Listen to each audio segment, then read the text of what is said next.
Hi, I'm Zach, and today I kind of want to talk about something that's personal to me and something that I might help other people to come across and to learn from and hopefully learn to accept a little bit. And that's for my persuasion essay, I'm choosing that euthanasia is a good thing and that it's helps retain a positive control of life and it reduces suffering that people will go through.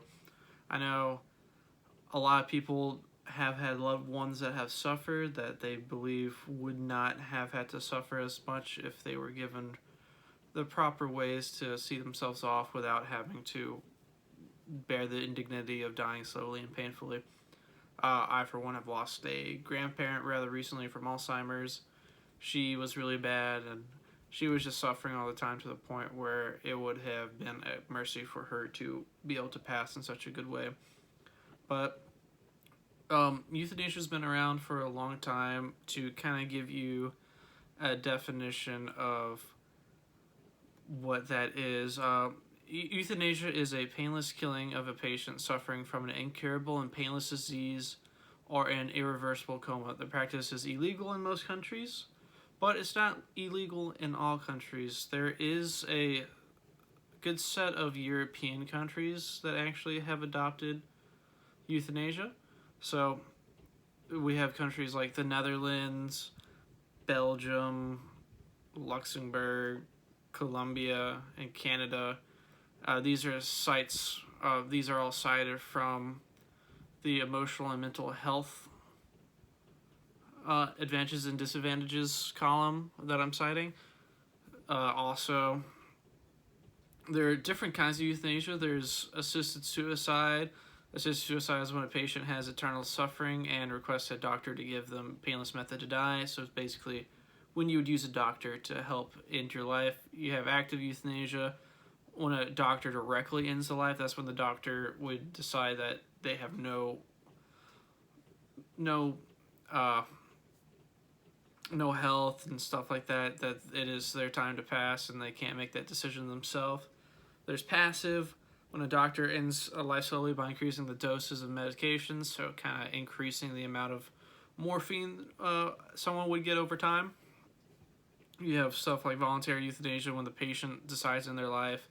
Sometimes doctors will help them set up systems where they can take their medicine themselves to kind of go out on their own path. It's a lot of euthanasia is being able to control your own way you go out rather than having to go out such a terrible way. There are other countries that do different parts of euthanasia, so some of them only do like the passive, some are just open to it, like the ones I listed above. Some have physician assisted, which is not legalized, but some countries are able to do it. Actually, America's one of them, which is an interesting thing, but it's only in certain parts of the states. Euthanasia, according to my other sources, also a great way to doctors can ensure death in a way that suicide uh, by other means cannot, and that's by Doug Dale. So they did a good study on euthanasia and how it actually helped people, because a lot of people are wondering about the pros and cons when people try to abuse it. It showed that for the most part people would not be looking into abusing euthanasia.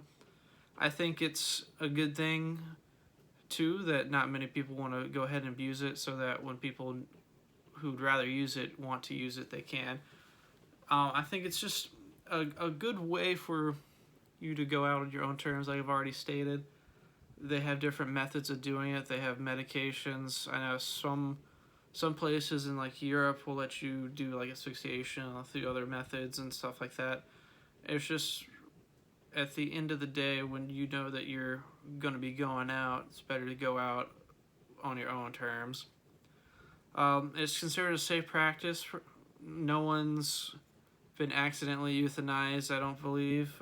Everyone's, so far from everything I've seen, it's all been pretty regulated and pretty easy for people to get through. People say that euthanasia is murder. No, it's not murder unless it's directly against the will of the patient to die, but it would be most likely what people would say is wrong with it, that it's murder, that these people are dying against the natural order, but we, to be able to live that long, has been able to defy the natural order through drugs and therapy and all the stuff like that. That's not natural for humans anyways. So being able to, as a human, overcome and adapt and be able to further our lifestyles would be a better way than just, we can't do it, it's unethical, when really I believe it would be a more ethical thing. So, conclusion, I think that more people should bring it up, and more people should be able to consider it as an option for them to take whenever they're able to get near the end of their life. So thank you for tuning in.